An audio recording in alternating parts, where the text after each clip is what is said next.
بسم اللہ الرحمن الرحیم۔ حضرت بلال حبشی رضی اللہ تعالیٰ عنہ مشہور صحابی ہیں جو مسجد نبوی کے ہمیشہ مؤذن رہے۔ اللہ کے رسول صلی اللہ علیہ وسلم سے بڑی محبت کرتے تھے۔ اسلام سے قبل ایک کافر کے غلام تھے۔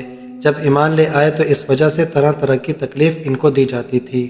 امیہ بن خلف جو مسلمانوں کا اس وقت دشمن تھا، ان کو سخت شدید گرمی میں دوپہر کے وقت تپتی ہوئی ریت پر لٹا کر ان کے سینے پر پتھر کی بڑی چٹان رکھ دیتا تھا تاکہ وہ حرکت نہ کر سکیں، اور کہتا تھا کہ یا اس حال میں مر جائیں اور اگر زندگی چاہیں تو اسلام سے ہٹ جائیں، مگر وہ اس حالت میں بھی احد احد کہتے تھے، یعنی اللہ ایک ہی ہے، اللہ ایک ہی ہے۔ رات کو زنجیروں میں باندھ کر کوڑے لگائے جاتے اور اگلے دن ان زخموں کو گرم زمین پر ڈال کر اور زیادہ زخمی کیا جاتا تاکہ بے قرار ہو کر اسلام سے پھر جائیں یا تڑپ تڑپ کر مر جائیں۔ ان کو اتنی تکلیف دی جاتی، اتنا مارا جاتا کہ عذاب دینے والے اکتا جاتے، بیزار ہو جاتے۔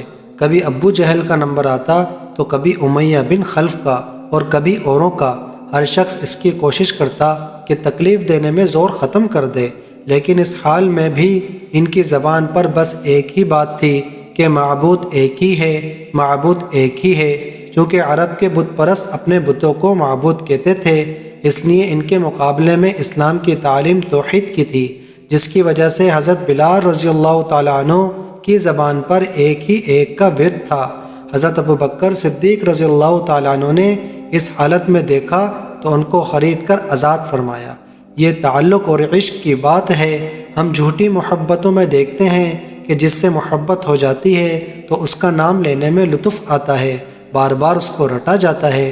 تو اللہ کی محبت کا کیا کہنا جو دین اور دنیا دونوں جگہ کام آنے والی ہے۔ یہی وجہ ہے کہ حضرت بلال حبشی رضی اللہ تعالیٰ عنہ کو ہر طرح سے ستایا جاتا تھا، سخت سے سخت تکلیفیں پہنچائی جاتی تھیں۔ مکہ کے لڑکوں کے حوالے کر دیا جاتا کہ وہ ان کو گلی کوچوں میں چکر دیتے پھریں، اور یہ تھے کہ ایک ہی ایک ہے کی رٹ لگاتے تھے۔ اس کا یہ صلہ ملا کہ پھر حضور صلی اللہ علیہ وسلم کے دربار میں مؤذن بنے اور سفر حضر میں ہمیشہ اذان کی خدمت ان کے سپرد ہوئی۔ حضور صلی اللہ علیہ وسلم کے وصال کے بعد مدینہ طیبہ میں رہنا اور حضور صلی اللہ علیہ وسلم کی جگہ کو خالی دیکھنا مشکل ہو گیا، اس لیے ارادہ کیا کہ اپنی زندگی کے جتنے دن ہیں جہاد میں گزار دوں۔ اس لیے خلیفہ اول صدیق اکبر رضی اللہ تعالی عنہ سے اجازت لے کر جہاد میں شرکت کی نیت سے چل دیے۔ ایک عرصے تک مدینہ منورہ لوٹ کر نہیں آئے۔ ایک مرتبہ حضور صلی اللہ علیہ وسلم کی خواب میں زیارت کی۔ حضور صلی اللہ علیہ وسلم نے فرمایا، بلال یہ کیا ظلم ہے، ہمارے پاس کبھی نہیں آتے؟ تو آنکھ کھلنے پر مدینہ کے لیے سفر شروع کیا۔ رات دن سفر کرتے، بس نماز اور استنجا کے لیے ہی سواری سے اترتے، نہ کچھ کھاتے نہ پیتے۔ 7 دن مسلسل سفر کر کے مدینہ طیبہ میں حاضر ہوئے اور حضور صلی اللہ علیہ وسلم کی قبر مبارک سے چمٹ گئے اور روتے روتے کہتے تھے، یا رسول اللہ میں آ گیا ہوں، آپ کہاں ہیں؟ آپ صلی اللہ علیہ وسلم کہاں ہیں؟ پھر کچھ دن مدینہ میں ہی ٹھہرے۔ حضرت حسن حسین رضی اللہ تعالی عنہ نے اذان کی فرمائش کی۔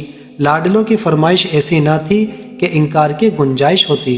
حضرت بلال رضی اللہ تعالی عنہ نے جیسے ہی اذان کہنا شروع کی تو مدینہ میں حضور صلی اللہ علیہ وسلم کے زمانے کی اذان کانوں میں پڑھ کر کوہرام مچ گیا۔ عورتیں تک روتی ہوئی گھر سے نکل پڑیں۔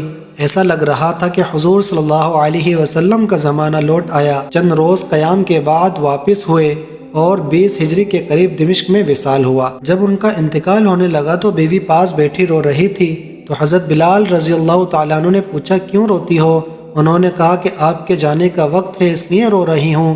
تو وہ کہنے لگے کہ آج تو بہت مبارک دن ہے، آج حضور صلی اللہ علیہ وسلم اور آپ کے صحابہ کرام رضی اللہ اجمعین سے ملاقات ہوگی۔ اللہ کے نبی کی حدیث کا مفہوم ہے کہ کل قیامت کے دن سب سے پہلے میں اپنی قبر سے اٹھوں گا، میرے دائیں جانب سے ابو بکر اور بائیں سے عمر اور بلال میرے قدموں سے اٹھے گا، رضی اللہ عنہم ورضوا عنہ۔